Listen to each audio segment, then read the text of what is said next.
15 years ago this week, Google had its IPO, initial public offering. That means shares of its stock were available to buy for the first time. I was working as a tech reporter in Silicon Valley at the time, and remember, it was a big deal for a couple of reasons. One, Google's IPO was a glimmer of hope after the dot-com bust.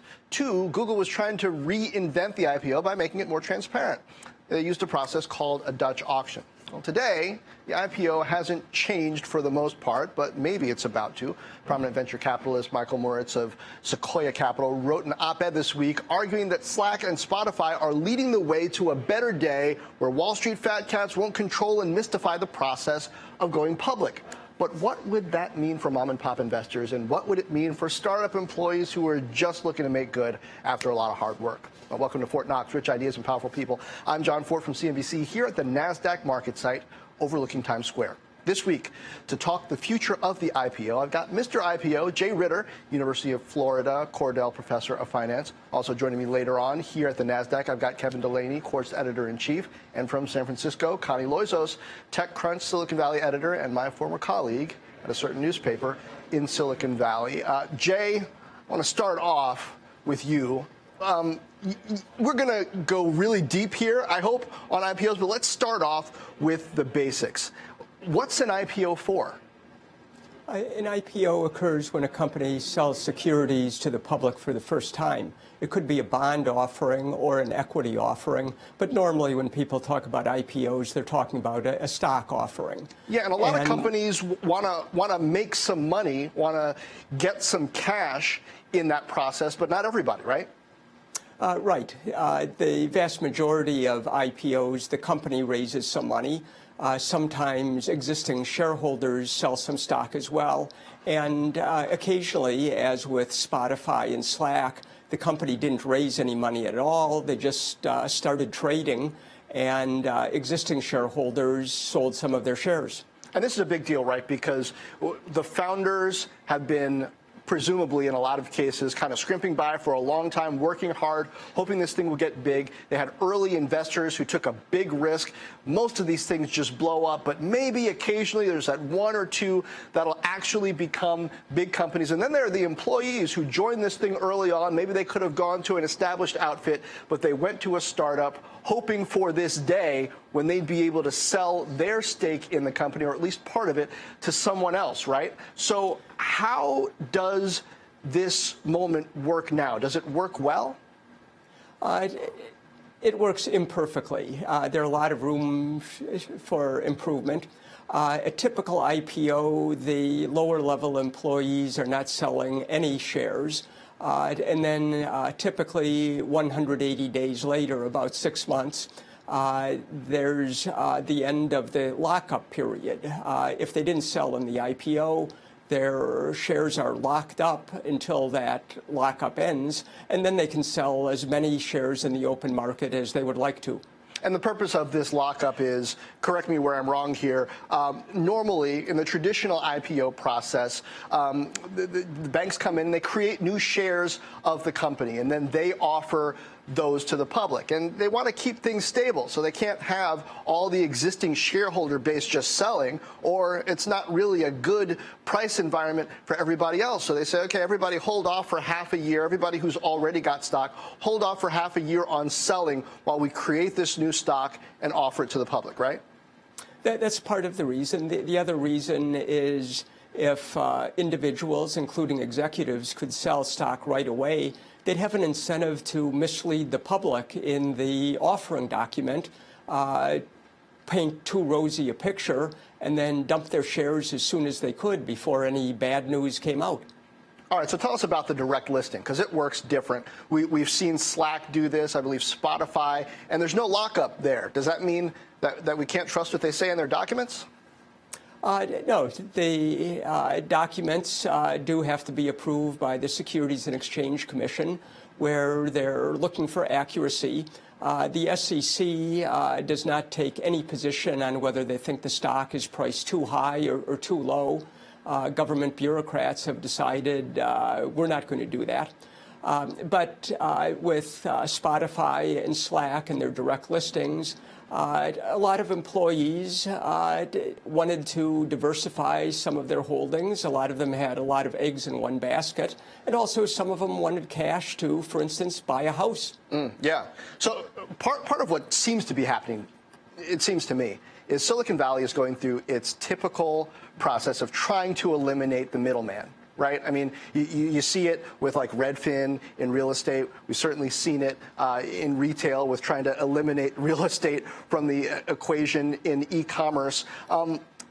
Is it going to work here in the IPO process? I mean, I assume you've read Moritz's column about Yes. the traditional IPO being over. How broadly do you think that can work? I don't think there's going to be a huge amount of change. 20 years ago, Bill Hambrecht with W.R. Hambrecht and Company tried to shake up the IPO market by allowing companies to use auctions, as Google did. And at the time, there was also talk about other companies using an auction, but it never really took off. It was only a little bit of a niche. Where most companies use the traditional method for going public. Why didn't it work? I mean, auctions are entertaining.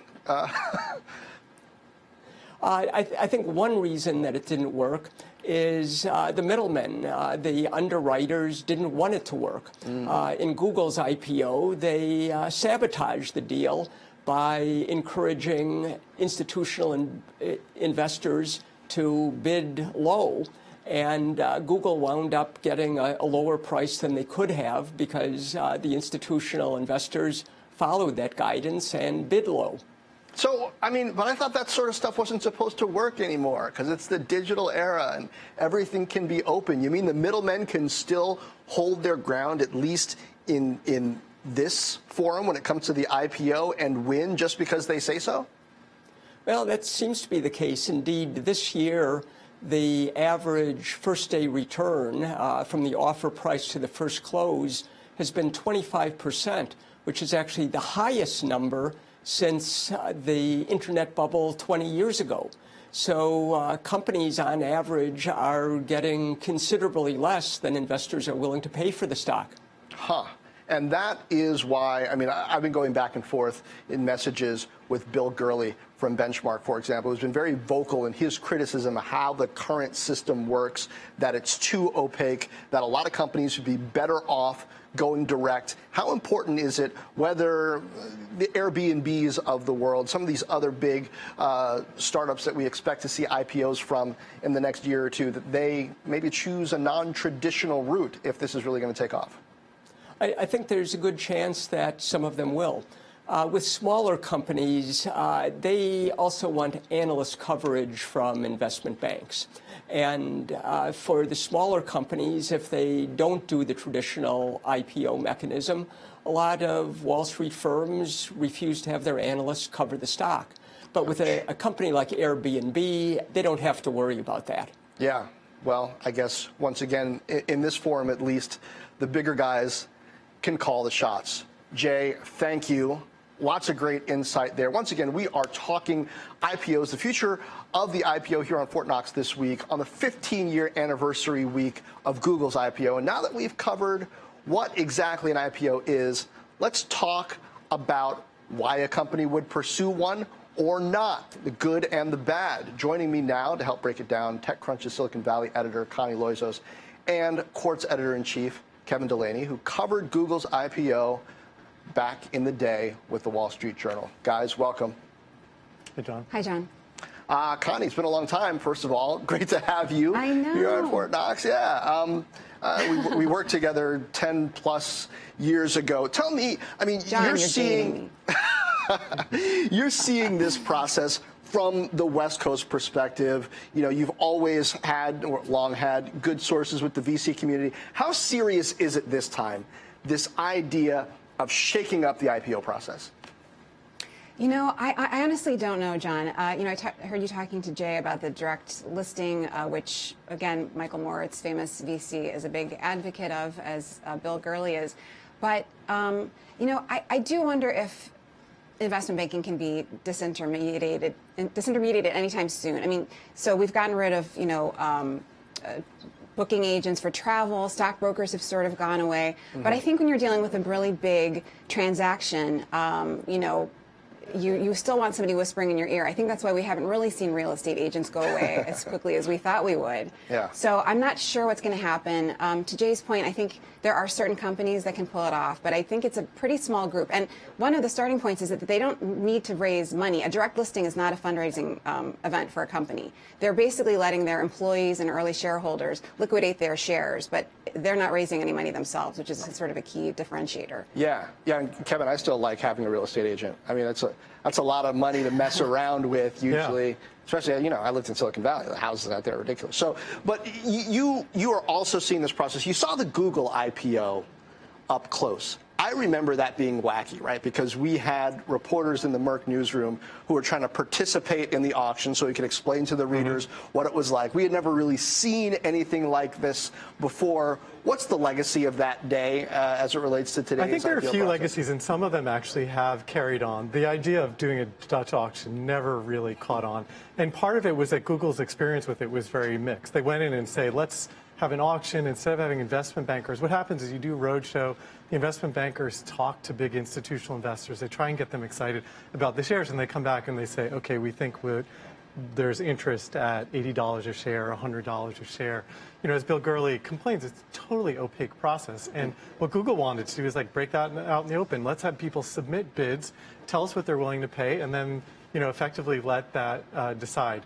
The direct listing is an interesting child, maybe, of the auction, in the sense that it's trying to kind of leave it to the market to decide what the IPO price, or the first trading price, is effectively. So the legacy is not that the Dutch auction was a success, and actually not really that non-traditional IPO forms would be successful or more common. Kevin, in a way, it seems like employees could benefit from the direct listing because of the lack of a lockup.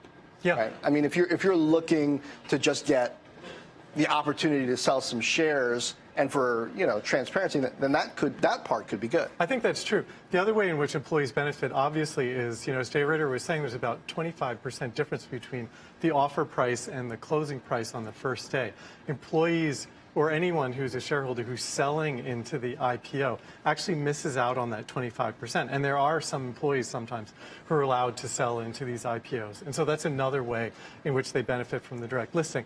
The thing that Jay touched on a bit is a challenge with the direct listing, is that you don't necessarily have the same commitment by the investment banks or others to stoke up investor interest in your IPO. Right. So if there's the limitation that Connie just mentioned, like the company's not raising new money, and then also you might be a kind of enterprise, you might be a great enterprise tech company, but that's not broadly known like Uber or Lyft, and you kind of need Morgan Stanley to go out to its client base and actually try and get them excited about your shares. Yeah. You lose that potentially. Connie, what about that? I mean, part of this direct listing idea, like in the traditional IPO, you're a company, you're raising money. And a lot of these companies, you know, they need to raise money because maybe investors won't give them any more, and they're saying, you know, you're old enough to get out of the house and live on your own, or they need it for the marketing budget, or they need it to hire people. I mean, right now we're in this weird time when there are big investors like SoftBank just throwing money at certain companies, late-stage companies. It's not going to be like that forever. So is the direct listing really going to work when a little bit more of this investment money dries up?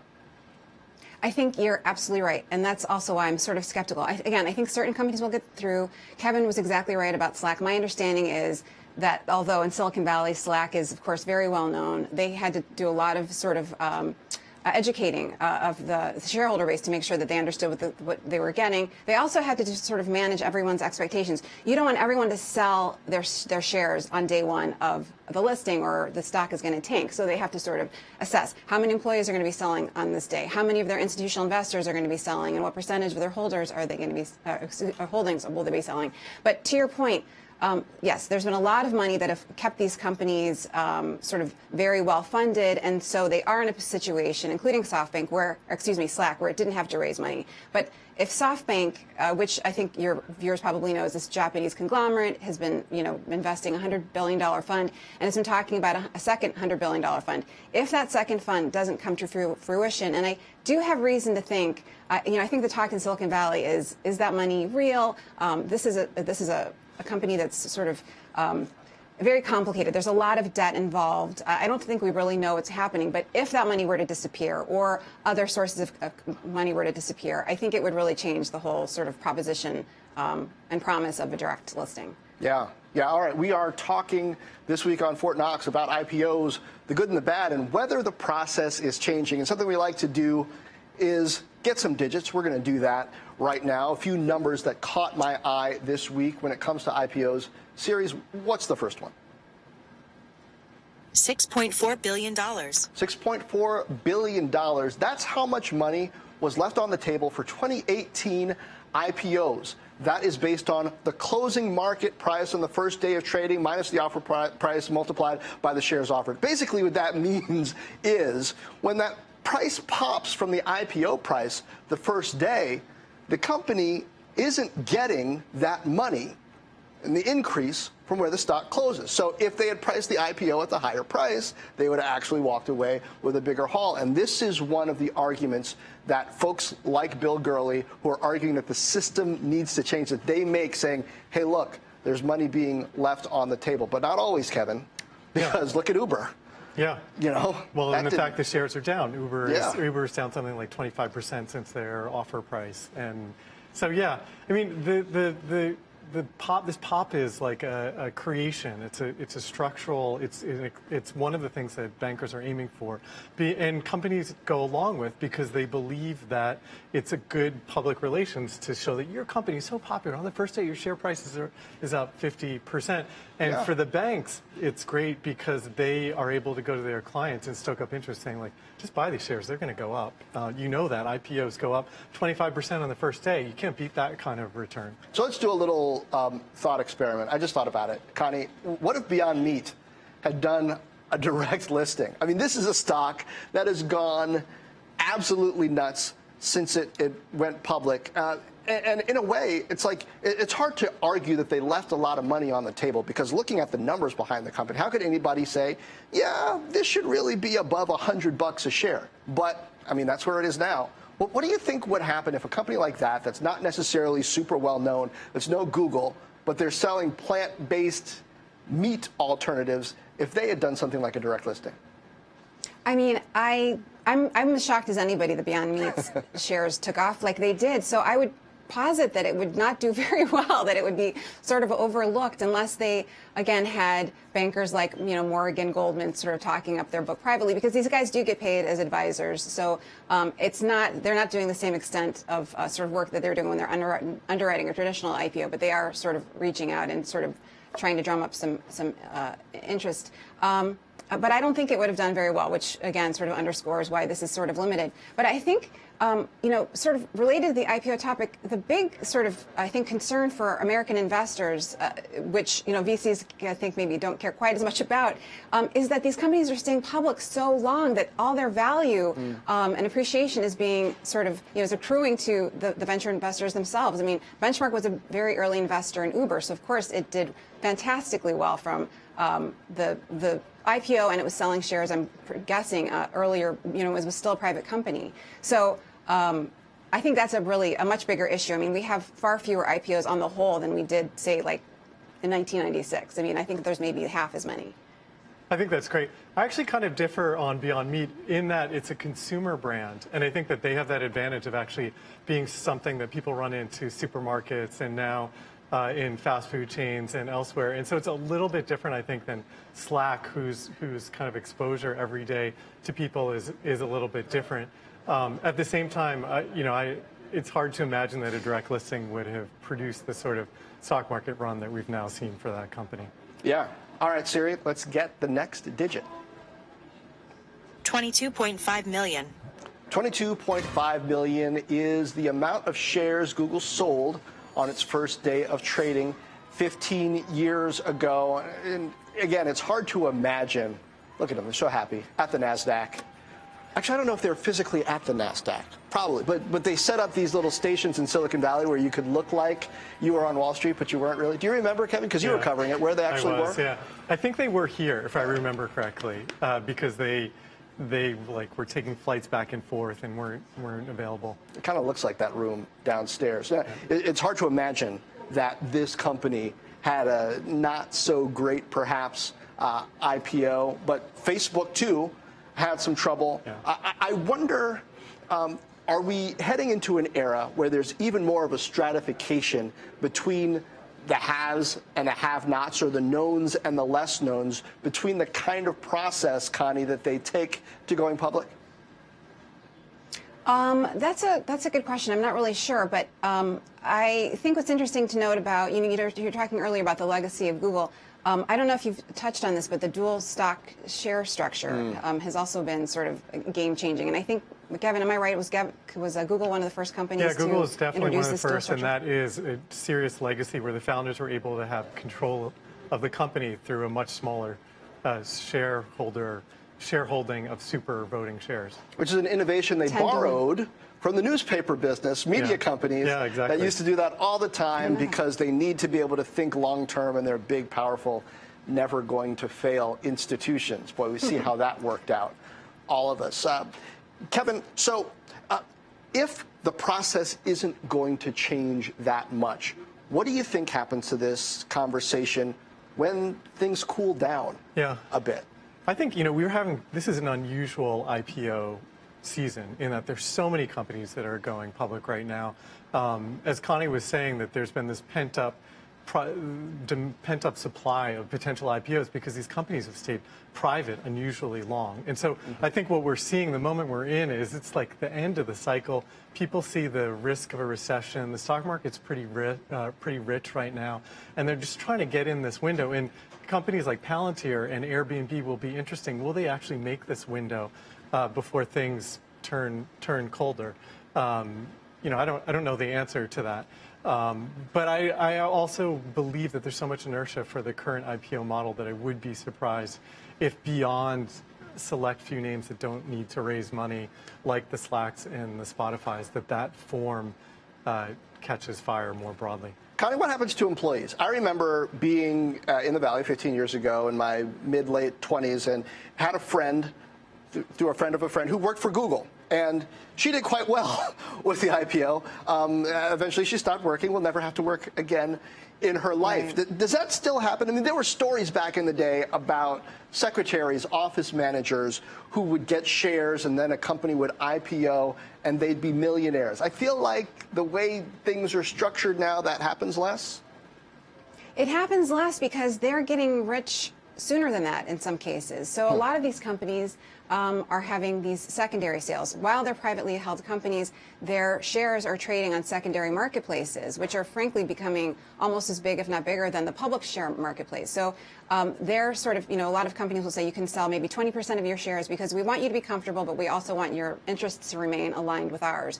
So it's interesting. We're seeing these pops, but there's sort of these mini pops coming along the way. And I also think that sort of plays into, there's a lot of concern about the housing market in San Francisco and Silicon Valley more broadly. But I think a lot of that money has already sort of been coming in over the last, 5 years.